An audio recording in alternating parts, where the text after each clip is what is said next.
quand le fameux livre de Rachel Carson, Printemps silencieux, paraît en 1962, c'est presque 20 ans après le début de l'aventure des pesticides, elle décrit tout. Elle attaque le DDT en scientifique, en grande vulgarisatrice de la science.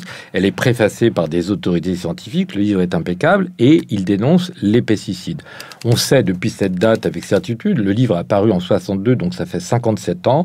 En France, à Paris, en 63 l'année suivante, préfacé par le mec qui à l'époque est président de l'Académie des sciences, c'est-à-dire la plus haute autorité institutionnelle de la science française de l'époque, qui s'appelle Roger Haim, et il dit « On met en prison les auteurs de Hold Up, on guillotine des assassins, quand mettra-t-on en prison les dirigeants des firmes de l'agrochimie qui empoisonnent le monde ?» Là, l'industrie avait deux possibilités. Déjà Monsanto, par exemple, c'était soit s'arrêter, pas s'arrêter, mais faire une pause et s'interroger sur les conséquences de leurs affaires, soit continuer en avant. Ils ont choisi évidemment la fuite en avant, parce que le chiffre d'affaires avant tout, mais choisissant la fuite en avant, ils étaient obligés de plonger dans la désinformation, dans le mensonge, dans la manipulation de l'opinion, avec de très très gros moyens dont on voit les conséquences aujourd'hui.